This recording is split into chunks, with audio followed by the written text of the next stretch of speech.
Hi, I'm Ronni Nichol. I'm with Winter Designs. I'm here today to show you how to do some really cute, awesome, and fun mini wallets with pockets. These are what they'll look like. They're a lot of fun. Each pocket has actually 5 fabrics. You have the outer fabric, you have the lining fabric, and then you have the 3 pockets. And these are the templates. This is the original, so if you bought one, this is what you have. This would be the outside and the inside are the same size. And this is the pockets. And you can see they're marked. They come etched. And when you get it etched, if you want to mark it more, you just take anything straight, a straight ruler, and a metallic pen, and you just mark the line. It's real easy to do. And you'll see this one template does all 3 sizes. See, that's the larger one, the medium size, and the small one. Okay, so let's get started. Now, I started out doing this template. I'm not a professional sewer. Actually, I'm a retired social worker, but this is my hobby. I love doing it. It's actually my therapy. Keeps me out of trouble, unless, of course, I go in a fabric store. That's a whole different story. But I was having trouble sewing the quarter seams around. I'm not that good. Like I said, I'm not a professional seamstress by any means. So my husband suggested, why not angle it? So I talked to Linda, and she came up and made a new template. So this is the newest template. They're the same exact size, except this one's angled and this one's round. And Monkey's here to join us. And this is Monkey. Hey, Monkey, you making sure I'm doing everything correctly, right? She's giving us a CAT scan. If you've watched Linda's videos before, you know Monkey's a regular. She has to be the star of every video. So these are the templates. What's so great about these templates are the no-slip backing. I have sewn with other templates. Nothing compares to the no-slip. You just, when you're cutting, instead of you can move it all around. Speaking of cutting, I prefer, especially on the rounded ones, to use a 28mm cutter. I use, this one's the red one from Martelli's. I get it from their website, Martelli's rotary cutters. This is the 28. I use this. The blue is for left-handed. I'm right-handed. Now for the angled, I would either use this or the standard 45 disc. But the no slip, you see, I can cut any direction. I'm not moving around the table and having to lose track of, the material slipping. So you can't beat these no slip backs. So these are 2 templates. One's the mini wallet with pockets angled, and one's the mini wallet with pockets circular. Rounded. Rounded. I think I've changed the name to rounded and angled. So Rounded same and template, angled. but you'll choose rounded or angled. And if you got the rounded one from me before and you want to get the angled, call me and I'll give you a nice little discount on the purchase of the second one. Okay, Monkey. You pleased? Okay. One thing fun about this, there's so many fun things about this little mini wallet, is we all seem to have a lot of scraps of fabric, and this takes up very little fabric. I mean, the biggest piece is about 6 by 4 inches or something. So any just little fabric will work. So you will need you cut out one of your top and one of your bottom. Let me show you here. You'll cut out one fabric of your outer, one fabric of your inner. And you saves time, go ahead and cut them both at the same time. Talk for a minute about the fusibles too, because cutting with the fusible on it already will speed up the process even. Okay, at least one of the, not at least, only one of these will need your fusible interfacing. Any lightweight to medium interfacing will work. This is an SF191, and this is a little thicker. Yeah, SF101 is 101. the lightest one, but it does give stability to it. Yes. And then the fusible fleece I really like as well. I have both of those on my website, so even if you don't want to buy it from me, you can go look to see what those two are listed as. But they're from Pellon, and they work well, but you can use what you have. The inside fabric will be the one that you attach the line, the interfacing to. So let's say this is going to be my inside. Well, I've already cut it out. So now these are the two I've cut out. This is going to be my outside. This is going to be my inside. You want to make sure that's the fusible side. It has a different texture. Now I have them cut out, and I'll choose this one. And I actually like to iron on the fusible first to the piece that's not cut. So when you cut them, you don't have to match them up. Right. So you're doing one cutting. Right here, this is if you've already cut your fabrics and then you say, oh, I need to use some fusible, then you can do it after the fact. But if you iron the two together first on just a square or a rectangle, then when you go to cut it, it's going to be a faster process, and they're also consistent. Right. So I would, for this, I would just put a piece of fusible here. Yeah. And then cut. And Perfect. you're right. Yep, great. So now you've ironed this down, and fusible works great. It's like I said, you want to make sure you don't iron the fusible part to your ironing board. I have done that. It makes for a very, very sticky ironing board. Yeah. Okay, so now you have these two pieces cut, plus your interfacing. This is ready. We set this aside. We'll stack it later. Now we're going to work on our pockets. The pockets, the fabric, you can tell, I've already cut these, but this is a small one. See, you can use up all your extra little pieces. I mean, normally we would throw this little piece out. And what's your take on fusible with the pockets? I already know the answer. No fusible. No fusible. You only cut out one template of fusible, and it only goes on the inside part. Yeah. So it's a really great scrappy friendly project. Yes. Yeah. And the reason why I'll go on the inside part, normally I don't think it really matters, but I'll show you in a minute. It's easier when you put it together and flipping it out to have it on the inside versus the outside. Okay, so you just take your material. Now it is on the fold, so if I had this, see, like this is a scrap sheet of paper, scrap piece of, normally I wouldn't be able to do much with this, but I'll fold it over, and that's on the fold, and I'll be able to do it. So these are on the fold. I've already cut them out. This bottom one is this one, and you see it's on the line right here, the bottom line. And then this middle one will go to this middle line. And put that down underneath the template so they can see. I recommend that you take your fabric fold and line it up somewhere on your mat. So when you're using the template to cut around that shape, you're going to be cutting around using that mat as your guide. Yes. So, yeah, there you go. Perfect. Yes. Yeah. So you place the template. Before it's been cut, you're going to place that fold somewhere on your mat with a line, and then that line on the template is there as your guide. So when you place that on and you cut around, you're going to get that shape, that little bit of an angle at the bottom of the base. Yeah, perfect. And then this is the large one again. And that will be exactly the size of the template. Yes. Again, the fold is at the top. Perfect. And this one, this is the bottom.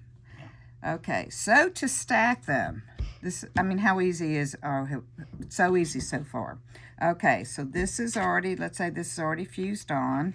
This is the inside. Now we're going to stack it to sew.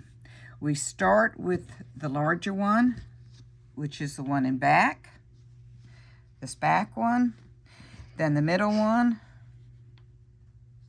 then the small one, the top one. And you're lining them up with the bottom edge. Bottom edge.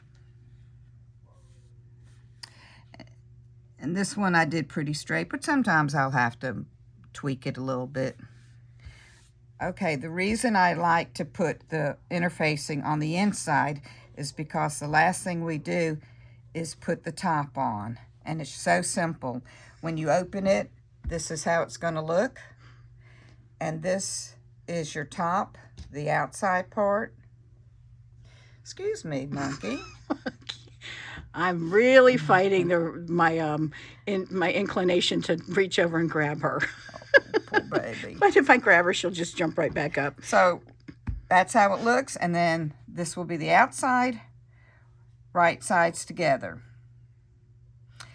Now I do want to point out, when you're deciding what fabrics, your outside is what's going to show your lower pocket. So you want to try to get that to match. Hopefully these do match. And this is where you have so much fun with the fabrics. I would have to say this takes me the longest because I enjoy picking out the fabrics so much. And there's so many to choose from. And this is the most fun. And if I can't decide, I'll call my husband. Which one do you like better? But yeah, they're so much fun. So now I'm going to sew it. I use a washable marker to put where I'm going to. Okay, here's where the pocket ends. You want to leave a gap so you can turn it inside out right about here. I use washable markers instead of pins. I mean, you can use pins, but washable markers, they don't bleed through the fabric, and there's no pins to worry with. So you can see, I'll know this is where I'm going to start and this is where I'm going to stop. Monkey's doing the CAT scan again. But you want to have the gap above the last pocket. Yes. A little bit. And it doesn't need, this is pretty wide actually. I don't need to do it that wide. As long as your thumb can go through it. Perfect. So I really didn't need that wide. I could have made it probably 1/4 an inch lower. So then I sew all around, leaving that gap. Before you flip it inside out, you want to trim the corners. And are you using the 1/4 inch seam allowance as you stitch? Yes. Hopefully that's a 1/4 inch. And if you have a 1/4 inch piecing foot, this is a great project to use, especially the one with the angles, but even a curve right around here. Imagine the curve. You can use a 1/4 inch piecing foot as a guide. I've found in my older years of sewing that 1/4 inch piecing foot is one that I use quite a bit. So Monkey acts like she's starved for attention, that she's never gotten any attention here. So my apologies if you are not a cat lover. If you are a cat lover, then you understand. Now, if you're doing the curved one, the curved template, you will need to snip like you do all corners. You would still cut the angles, the corners here, but you would snip all around here. Okay. I'm not going to trim it. I sometimes trim them. But you see that can get a little thick. So sometimes I may trim a few down here. But this one I'm not going to trim. And pinking shears are good too for that. That's true. All right, the other reason I like to put the interfacing on the inside is because now we're going to turn it. If I had interfacing on the top, I'd be working with 2 layers. So this is much easier. You put your finger in and go to the diagonal opposite. Use my right hand. And you can't see this, but I'm going above the pockets. So my finger's coming in here, I'm going down here above the pockets. And when you're just working with the one layer, you can feel the pockets underneath. So you just grab that, and that's why I'm saying you just need an opening enough for your thumb. And you just bring it through. Let's see if I can do this gracefully.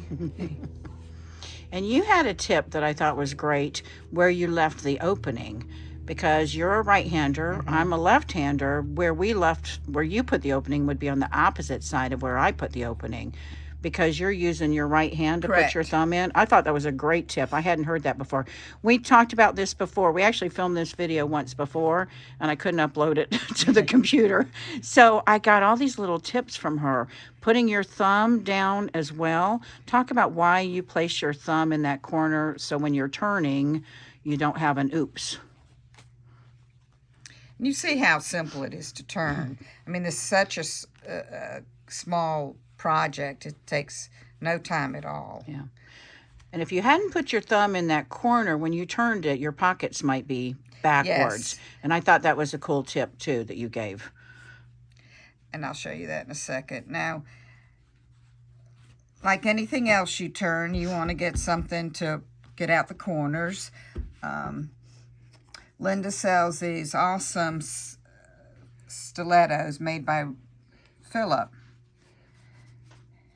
I've used the plastic purple ones, which have its application or fine, but I absolutely love this wooden one.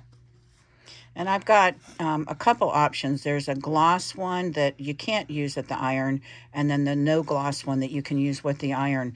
I love using it with the iron because when you're pushing something out, you can get the iron right on top of that tool, when it's inside and the fabric isn't going to stick to the glossed version. It will stick. So a no gloss if you're going to use it the iron, and I'm going to have a limited amount of those available. So if you want one, check them out.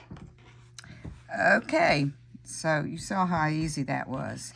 Now, if your finger didn't get above all of them, and you flip it inside out, it may look like this, and you may think then, oh no, I sewed something wrong.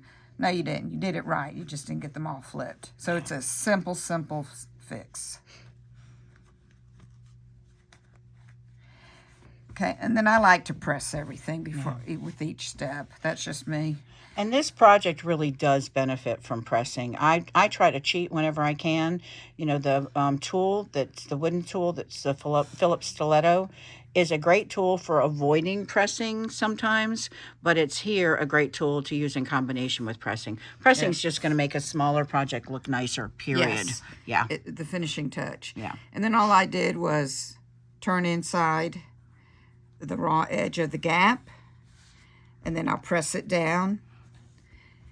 Now to top stitch, you're only top stitching this part. You don't want to top stitch down here because then you're going to be using up some of your cord space.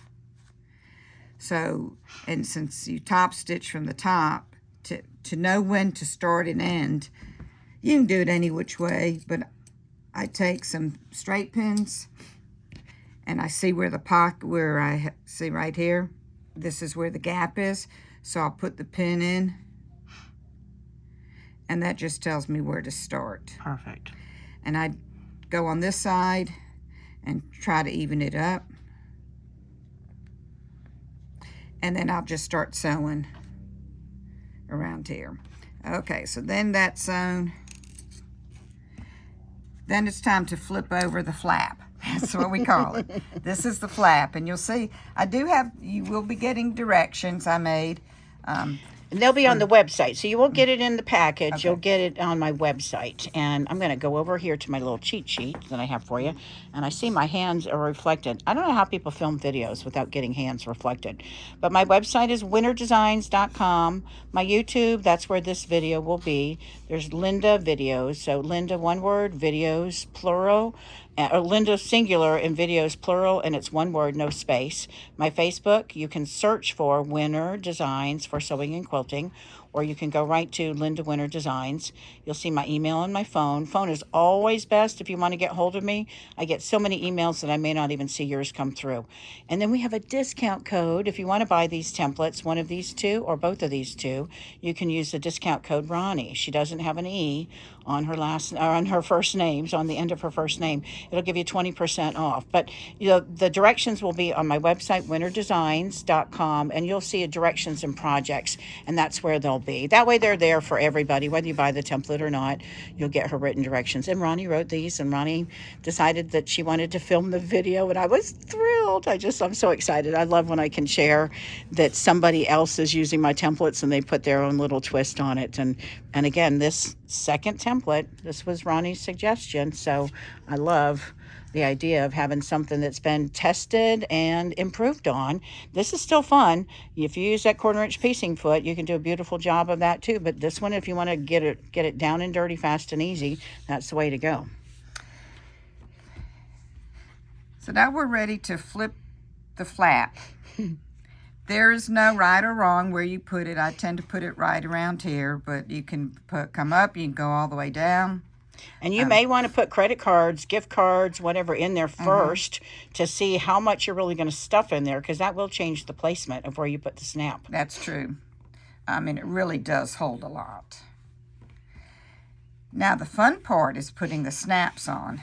And on Linda's website, you can purchase the snap set, the pliers, different color buttons.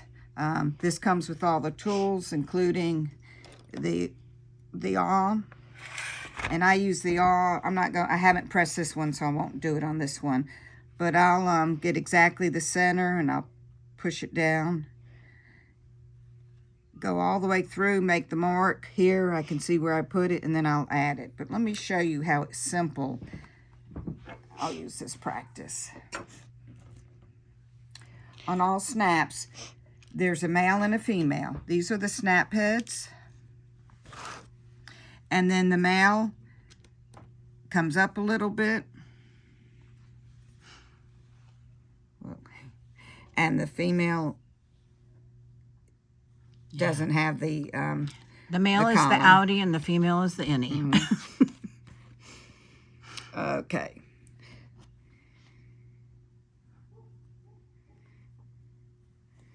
So I'm going to do these two. So, now with the single layer of fabric, you don't need the awl, but right. On this project, you probably will use that awl, just like you showed. Because this has three layers, including the interfacing. Yep. This one, you're just doing it on the pocket on the outside. Perfect. Okay. So this, you just press it in, and if you have a lot of layers, in here is the screwdriver. The screwdriver is wonderful for help pushing it down. Okay, I'll take the male, stick it right on top. And they may come in different, this comes in silver, but this one happens to be pink, but they're all the same. They're the most fun. My husband kept seeing me do it, so he now does them. Now his job is, after I make all these, he gets to decide what snap. He matches all the snaps up. And then I used to put them on, but now he enjoys doing it, so he asked if he could also do that. I love it. I press down as hard as I can just to make sure the middle, what you're pressing down is this part, and you wanted it to get it really good and low enough where it will snap. Okay, so we're going to snap this onto here.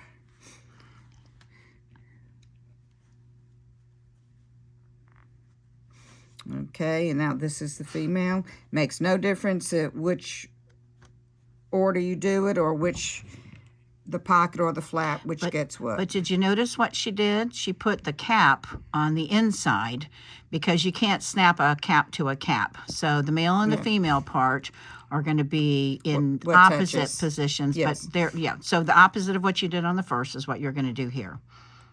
Okay. And if I did this correctly... Yeah, perfect. Did you hear the snap? Then give it a few times. Occasionally, if it pulls out, it just means you need to tighten it like that. That's how easy can that be? Yeah, it's not intimidating at No. all. So give it a whirl if you haven't tried one. They're so much fun. I've got on my website on Winter Designs, I've got a category that's called Snaps, Buttons, and Velcro Projects. And all the templates that I have that are like really appropriate for putting snaps or Velcro or buttons are in that category. So you'll see once you get a snap tool, you're going to be using it for a lot of different projects. Look how cute these snaps are. So, Ronnie, you went a little wild on making Yes. these. How many have you made by this point? Over 100. I started in December. It's just going to be a few Christmas gifts to family and friends. And then, You went a little nuts. oh, I did go. I went obsessed with these. The first group to get them was my bunco. Played bunco with the same group of ladies for years. They almost fought over some of them. So then I've sold a handful. I've made a handful, but now I've run out of friends and family to give these to. So now I'm doing them for two causes here, two organizations, the Women's Domestic Violence Shelter, and also we're fortunate enough to have a Ronald McDonald House here in Pensacola. So right now I'm doing, hope to start out giving them at least 60. I have 60 ready for them. Spread them out on the table so we can take a look at your fabric choices, because again, that's where the fun comes in. So much fun. And you've got some where it's the same fabrics, but you've placed them differently, and Yes. it changes the look completely. Depending on how much fabric I have left over. Now, a few weeks ago, I had two requests from two different men saying they wanted the same mini wallets with pockets, but they wanted more masculine. So I had blue, and some men came by and got the blue. But these, I had plenty of these. I mean, look how cute that and how masculine those look. Yeah. Yeah, just spread them all out. Okay. Take them all out and put them out so we can see them. Look, Yeah. I mean, the fabrics. This is what sets this mini wallet with pockets different from all others. I once got a pattern to make mini wallets with pockets, and I just was not happy with it. This was the actual pattern, something like this. Actually, I have one here I haven't sewn together, but a couple of reasons I didn't care for it. Now this is bigger because you have the seam. One, what makes these are the different color fabrics. This is all one, all the pockets are the same color, the outside and the inside. You're only using 2 fabrics versus 5. And that, I mean, to me that's a little boring. And it's also not scrappy fabric No, friendly. this is 15 by 15, and that's a lot of wasted fabric and interfacing. So I did a few of these, and then I went online to find something better, and that's how I discovered Linda and was pleasantly surprised. We both live here in Pensacola. But anyway, then I also wanted to, speaking of little pieces of fabric, excuse me. Monkey. Monkey. But yeah, I mean, look how cute these are.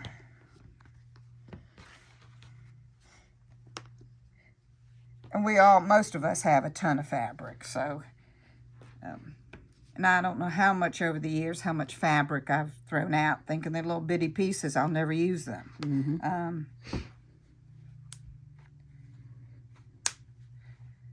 I mean, Yeah. it's fun, really. It's hard because there's so much to choose from, but it's the inside pockets Yeah. that really make it. And you can see the different color. Yeah, even these two, your snaps. pockets here are done differently. Open Yes. these up. I can't do that one-handed. Thank you. That one and this one. These look like they're alike. Oh, these are like, you've got 2 that are the same fabrics on the outside, but they're different on the inside. And the buttons are So, slightly yep. different. One's red, one's orange. Yeah, look at the fabrics. I mean, it just pops. Yep. See, this one I reversed. The same oh, three that's the way. colors, but they're reversed. Yep, yep. Perfect. Now, I'm frugal with my fabric. So, if I don't think there's enough to do a pocket on a fold, I make my own folds. Like this is the this is all I have left of this fabric, but I really like it. Let me get my pocket. That's the fold here. I make my own folds. So, but that's enough to cut it out, and make sure you leave enough on top for your 1/4 1/4" seam. So that's what I would do. I'd cut it out, use so right sides together like you would do, flip it over. I did one here.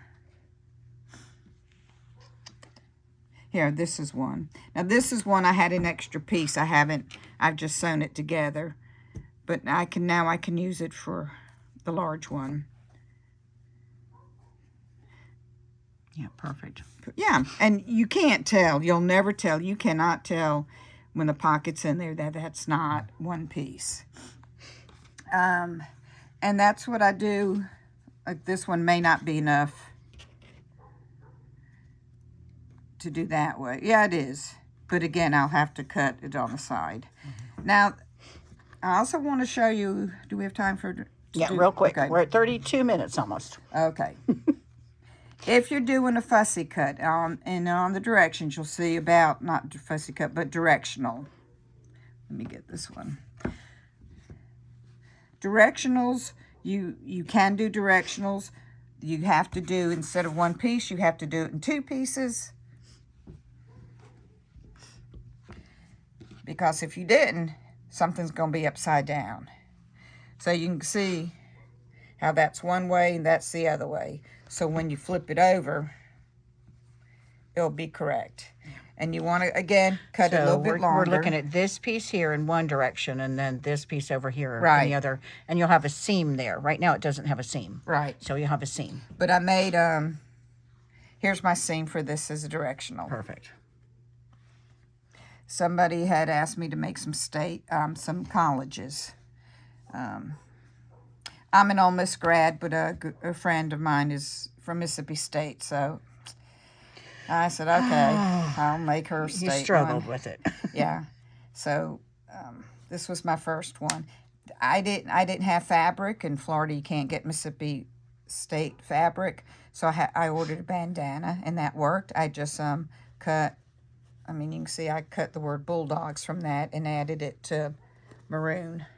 I love it. So that worked. And the use of the bandana was really smart, because if you bought fabric by the yard, it would be a lot more expensive than a bandana.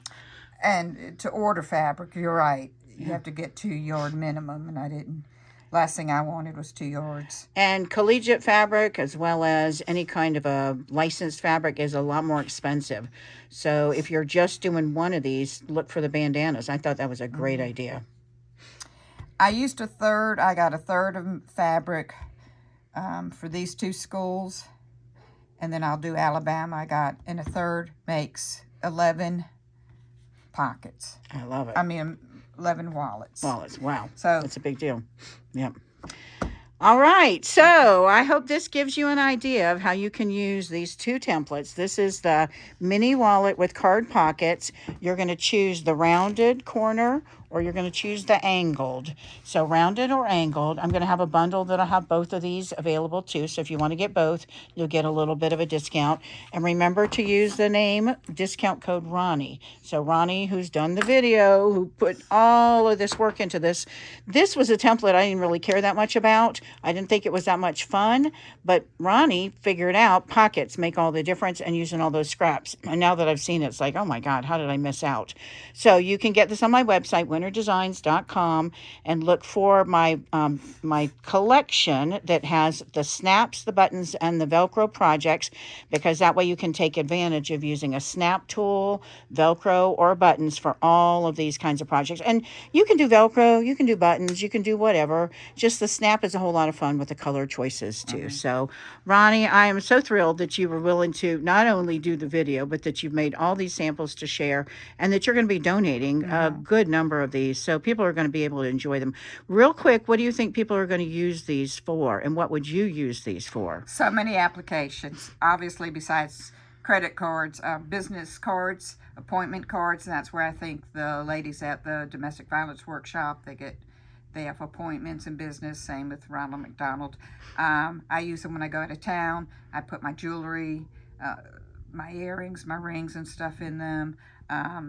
I also have one I carry some blister pack medications. This time of year in Florida, we need Sudafed or something. I put that in there. Yeah. Obviously money. So many receipts, applications. Yeah. Gift cards, whatever. And if you're so gonna many applications. if you're gonna do coins or pills or jewelry or anything like that, rather than the one snap, you could do a couple snaps, or you could do a longer piece of Velcro to go across that bottom pocket, and that way it holds it a little bit closer. But again, I'm just so thrilled that you've kind of gone to town with this and gone crazy with all the different samples. I'll have pictures of a lot of these on the website too, so if you need some inspiration, just realize everything you're going to see on my website has come from Ronni. So, thank you, Linda. Thank you. And I appreciate you loving Monkey and letting her share the spotlight with you. Thanks, guys. I hope you enjoy this. Let us know what you think of Ronni's projects. Aren't they great? All right. We'll see ya. Bye. Bye.